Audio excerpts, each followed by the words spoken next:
Hoje, nesta data tão especial, nos encontramos aqui, direto do estúdio Now, da Barra da Tijuca. Eu, Milton Júnior, ao lado do autor Michael Gris e dos locutores Danilo Martins, Davi Show e Fátima Carmo, realizamos a leitura coletiva do livro A Dama do Coliseu, obra da veneranda autora Gabriela Maia, que narra a história de amor entre o general Caio Júlio César e a camponesa Mirta durante o conflito da Guerra das Galhas e os embates políticos da República Romana. Juntos, pretendemos prestar a nossa homenagem à autora Gabriela, apresentando a maestria da sua escrita a vocês, estimados leitores. E, por fim, antes de dar início à nossa leitura, recebemos a mensagem que a autora Gabriela nos enviou. Olá a todos, eu sou a Gabriela Maia, escritora, autora também da Dama do Coliseu, principalmente porque foi meu primeiro livro, um romance histórico entre um amor desconhecido entre uma gaulesa, a Lobroge, e o Júlio César, grande general romano, ditador, enfim, um homem com uma participação histórica muito importante, né, para o Ocidente. E aí eu fui surpreendida com esse presente do Michael Gris, que também é escritor, mas um leitor apaixonado pela Dama do Coliseu, que sempre me deu o feedback dele com o maior carinho. O Michael é, sem dúvida, o meu leitor mais apaixonado pela Dama do Coliseu, pelo menos do que eu tenho ciência, porque é uma pessoa que se aproximou de mim falando também da afinidade que ele tem com a Roma Antiga. Isso é um gosto comum entre nós e a gente troca muita informação, muita figurinha sobre a Roma Antiga, e é um prazer imenso para mim saber que meu livro estará sendo lido, né, por locutores, assim como o Michael, que também é um locutor. Aí tem a Fátima, o Danilo e o Davi nesse projeto, que é uma alegria. Eu não vejo a hora de ouvir as primeiras folhas, né, ou primeiros capítulos da Dama do Coliseu, através das vozes de vocês, que são profissionais da voz, né, pessoas que se utilizam da voz para projetar a vida profissional de vocês. Então, para mim é um prazer, uma honra. Eu queria dizer muito obrigada, principalmente para esse querido amigo que é o Michael, uma pessoa que é fora da curva e que me surpreendeu com essa nova experiência que eu terei, né, de ouvir o meu livro lido por pessoas profissionais da voz. Então, muito obrigada. Um beijo para vocês e que vocês tenham muito sucesso também na carreira de vocês e sejam muito profícuos no trabalho de vocês. Um beijo, obrigada. As florestas misteriosas da Gália estavam agitadas. Muitas haviam sido queimadas pelos guerrilheiros gauleses liderados por Vercingetorix. Na tentativa de aniquilar o exército de Júlio César, as aldeias resistentes sacrificavam suas próprias casas.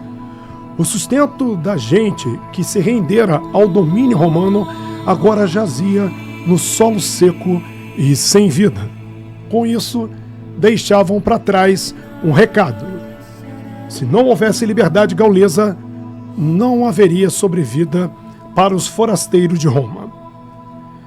Vercingetorix enviava mensageiros por toda a Gália Narmonense, invocando reforços, alardeando ideias há tempos adormecidos. Ele havia servido no exército romano a convite de César, logo após a morte de seu pai, seu tio, um poderoso líder Averno. Logo percebeu que o cônsul de Roma deixaria a cargo dos Avernos a eleição de um novo líder, consequentemente, a sucessão do poder naquela região. O general romano considerava essa postura estratégica. Garantida a colaboração com Roma, deixava os nativos exercerem suas funções de líderes. Tudo dentro das leis que ele próprio, o cônsul das Gálias, aprovava. Cingetorix deixou o exército romano, levando consigo táticas e manobras avançadas de guerra. Esse era um dos ricos que César empreendia ao integrar gauleses entre os seus homens. Gaulês voltou para os Avernos, mas logo foi expulso, pois seu tio, enxergando no sobrinho as mesmas aspirações monárquicas do irmão, tratou de bani-lo. Mas àquela altura, Vercingetorix já havia dividido seu povo e decidiu subjugar seus oponentes, começando pela espinha dorsal, Gaius Iulius César. Naquele fevereiro de 52 a.C., aquartelado na Gália Cisalpina, norte da Itália, César se surpreendeu com a proporção da insurreição liderada pelo gaulês Averno. Parecia que alguém havia subestimado os rumores da revolta e agora, a pleno vapor, ela chegara até César. E o general precisaria empreender esforços rapidamente numa direção. A inércia levaria o inimigo às fronteiras das províncias promissoras, há muito pacificadas. A Gália Narborense, que há mais de um século rendia tesouros aos cofres de Roma, estava ameaçada. Ele sabia que uma retirada forçada, sem o tempo hábil para estratégias militares, deixaria muitos de seus homens amotinados. Era possível também que fosse a Bourges, onde, avançando em marcha forçada, chegaria dentro de pouco tempo. César rendeu uma pequena homenagem a Optimus Júpiter, o adorado deus romano. Sacrificou um de seus corpulentos cavalos e recebeu de Marte, o deus da guerra, um sinal. O sangue do animal abatido escorrera na direção da Gália Narbonense. César recebera informações de que Cingetorix havia dizimado milhares de cidadãos romanos em Cenábor, queimado casas, matado crianças e tornando escravos de seu exército os poucos sobreviventes. Os carnutos apoiavam o Averno. Era esse o perfil do guerreiro gaulês. Tudo ou nada. Deixara claro que não haveria mais acordos ou rendições por parte de seu exército. Para tanto, usou de crueldade, decapitando e mutilando desertores. Aqueles que se mantinham cativos e fiéis seriam seus inimigos e, por isso, mereceriam a morte. O significado de seu nome, por si só, trazia um legado indelével: chefe dos guerreiros. Talvez por isso, e por se sentir no direito sucessório da monarquia averna, nada o faria recuar, somente a derrota. Foi um momento decisivo para os gauleses. Por um longo tempo, não veriam liderança como aquela. Estavam cansados das guerras e das mudanças de poder que os fizera perder filhos, esposas e terras, não só para os romanos, como para as facções espalhadas pelas Gálias. A maioria preferiria render-se ao mais forte, o exército romano. Além disso, César costumava cumprir suas promessas: proteção territorial, leis, acordos com a República. Em contrapartida, os povos dominados pagavam impostos, fornecendo víveres quando preciso e lhe ofertavam escravos. O cônsul de Roma manteve sua política nesses moldes durante 6 anos. Recebia de bom grado os desertores de povos insurgentes, oferecendo-lhes confiança e mostrando os benefícios dessa escolha. Ele precisava erradicar o domínio de Roma e seu poder sobre o povo celta, a Gália ou as Gálias, em razão de suas divisões religiosas e políticas. ainda precisariam se render na totalidade à República de Roma. Vez por outra, indícios de resistência, vindos de líderes isolados, o faziam revolver seus homens até lá. Quando a situação se mostrava sob controle, ele deixava a cargo de alguns tenentes a manutenção da ordem.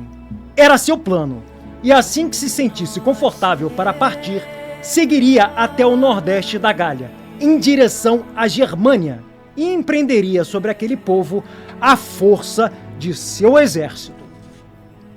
Queria ampliar o domínio de Roma e, consequentemente, seu próprio poder.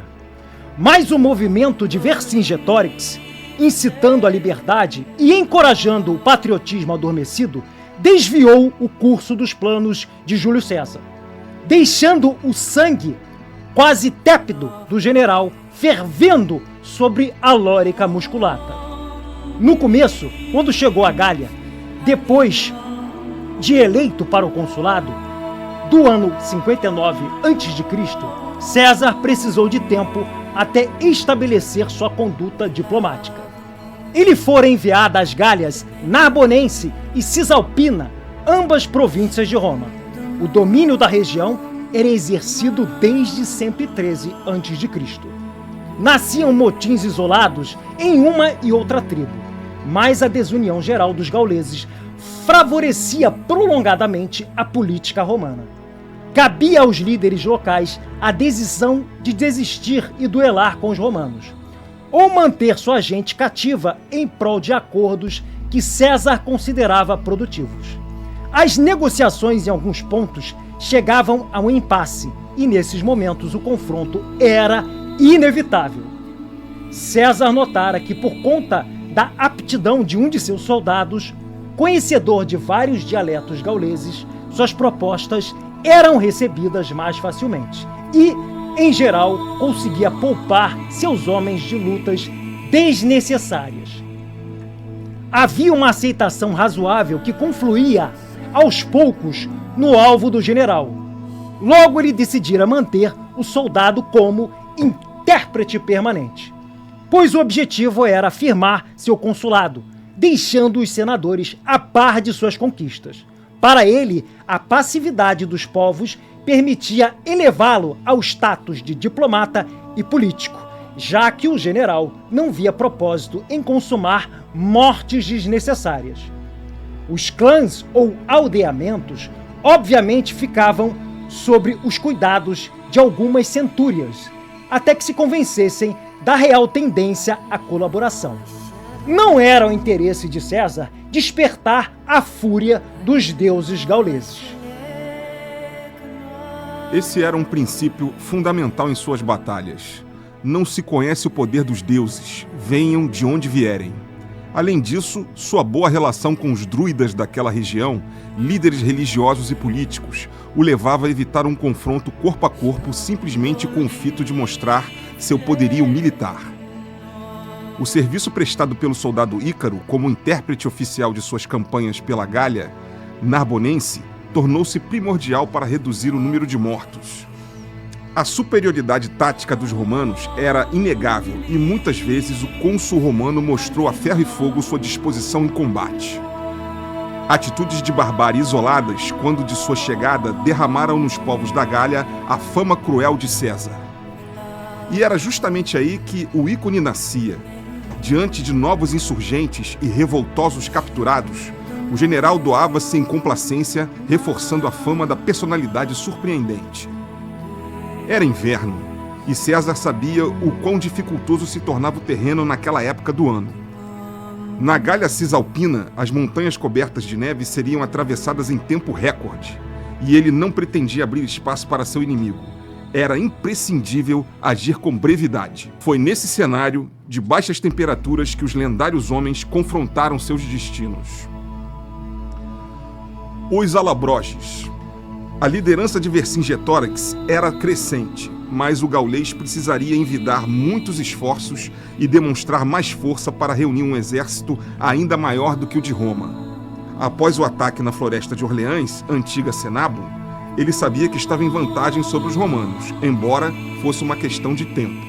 César contava com um efetivo consideravelmente superior ao gaulês, mas seus homens estavam dispersos em terrenos isolados e Cingetorix, ciente disso, iniciou o cerco ao general.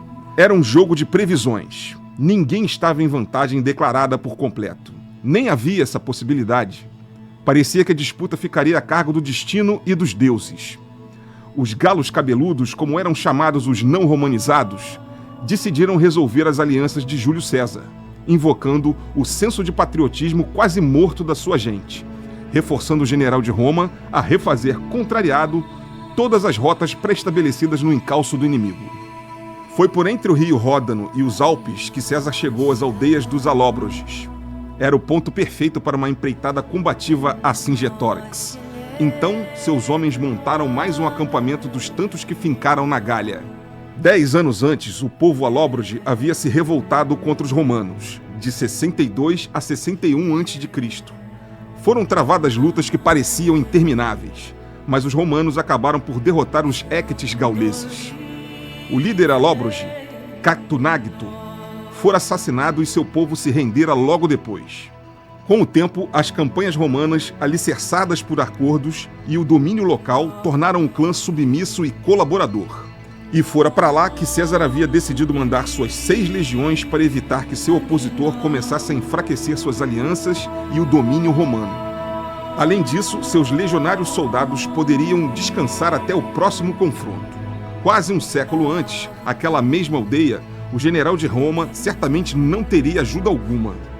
Os Avernos e Alóbroges haviam se unidos contra Roma, mas agora, separados pela dominada Confederação Alóbroge, onde cada aldeia decidia de que lado ficaria, ele se aliaria ao lado mais forte, a República de Roma.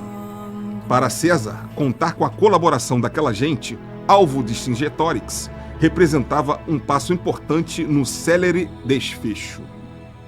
César jamais contava com a vitória prematuramente. Isso o mantinha alerta e disposto para situações imprevistas.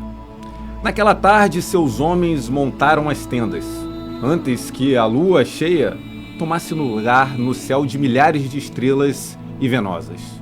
Tochas acesas iluminavam um terreno minado ao inimigo.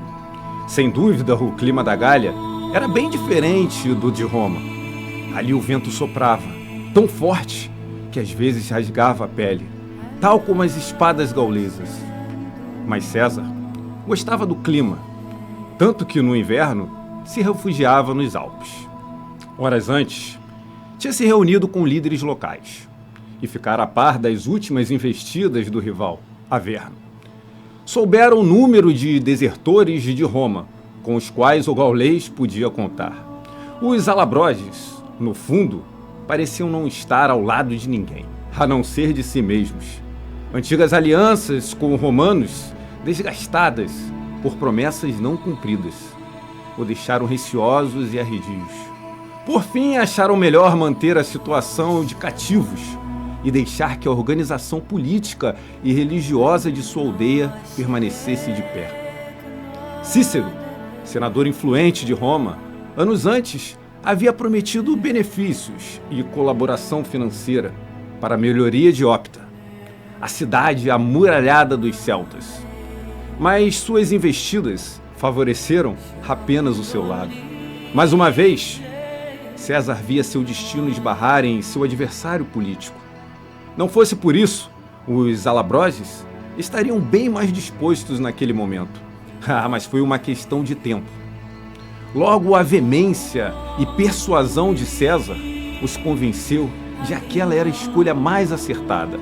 A marcha forçada pesava nas costas do general. César estava com 48 anos, mas isso não impedia de mostrar aos seus legionários o que queria deles.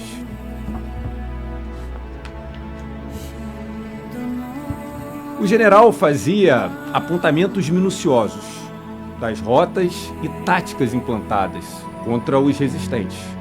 Seus relatos eram ricamente detalhados, o que mais tarde o consagrou como um grande historiador, no famoso Comentário de Belo Gálico, Comentários à Guerra na Gália. O número de homens, as designações, bem como legiões ou hordas que o acompanhavam eram descritos nesses registros.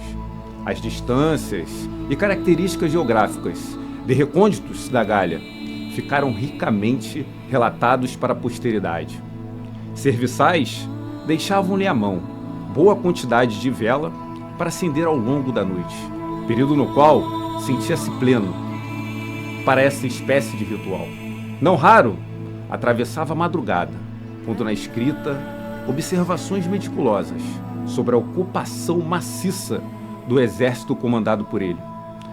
Aquela foi uma dessas noites em que, percorrendo as horas como se minutos fossem, entre descrições enfáticas, saiu de sua enorme tenda, a fim de analisar sob um olhar milimétrico os campos banhados de orvalho. Precisava perceber a nova conquista, frutífera e pacífica. Apesar de temido pela precisão tática, por seus soldados, bárbaros e formação bélica irretocável, César preferia poupar vidas, quando a ele não se opunham, embora a fama de implacável corresse aos quatro cantos. Por isso, aquela era uma noite inspiradora, na qual o lado diplomata tomava o assento do general. A marcha de 6 centúrias o surpreendera. Seus legionários nunca o decepcionavam e reconheciam no líder um verdadeiro imperador, título com o qual costumavam saudá-lo.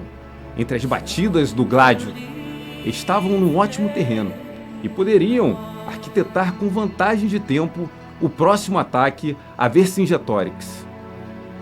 Aquele era mais um dos seus milhares de instantes regozijantes, silente, com os ombros impecavelmente eretos e a face levemente inclinada.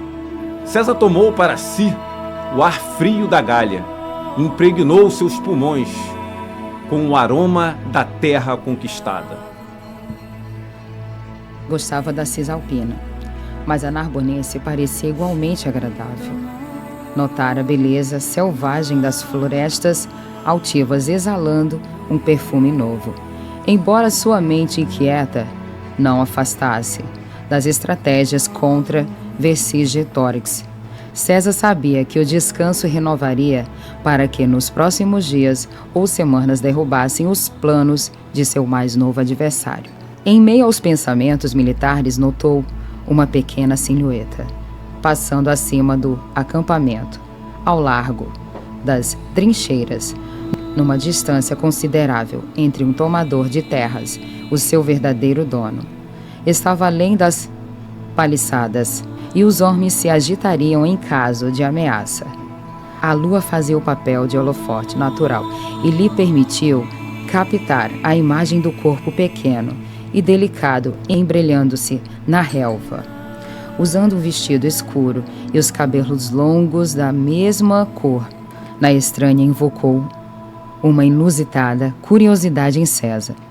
O vento soprava forte no sentido contrário do corpo, tornando-se visível o formato harmonioso.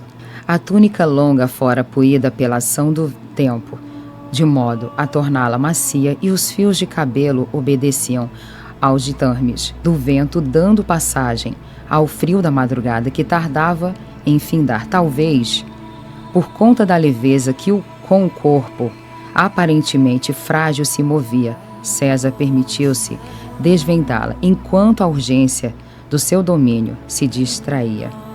A figura parecia comprometida com impalpável, alheia a qualquer um. A distância era suficiente para não percebê-lo, pois o ângulo do acampamento favorecia somente a visão do general. O cônsul de Roma passou alguns minutos desfrutando da visão inquietante, intrigante, com a figura que agradava, ambos envolvidos em suas causas, embora ele não conhecesse as dela. Pigarreou brevemente, direcionando o olhar de um dos seus soldados, que imediatamente respondeu ao comando, atento à ordem muda de César. Ele acompanhou os movimentos do centurião se aproximando da mulher distraída. Ao ser abordada, a estranha não apresentou resistência e caminhou ao lado do legionário, ao mesmo compasso da marcha, transformando de imediato a visão do observador. Pela proximidade com a aldeia, certamente tratava-se de uma aldeia alobroge. À medida que se aproximava da tenda, o olhar astuto e analítico do futuro ditador de Roma apressava-se no julgo da conhecida e destemida estranha. Gostou do que viu. Embora fosse prematuro admitir, o soldado se pôs em posição de sentido, cumprindo o dever da entrega. O soldado se pôs em composição de sentido, cumprindo o dever da entrega. E a gaulesa, estática, se pôs a fitá-lo com o mesmo olhar reto e inquisitivo. Era destemida e calma, incomodamente audaz. Definitivamente a mulher não fazia a menor ideia de quem era o homem altivo que se punha a analisá-la. Como um comprador, escolhendo escravos nos mercados de Roma. De fato, ela não sabia. Percebia o poder que nela residia, mas a importância alguma deu a isso.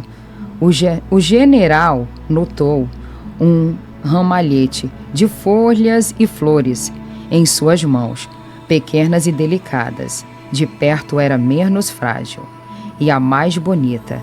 Seu vestido preto, quase acinzentado, insinuava o formato dos seus seios rijos pela friagem, e o orvalho umedecia os fios de cabelos levemente embaralhados, arrematando um aspecto selvagem. Com mais um comando mudo, César ordenou que o soldado tomasse que havia nas mãos da camponesa, e o general analisou com cuidado o inúcuo ramalhete como quem procurava algo a mais.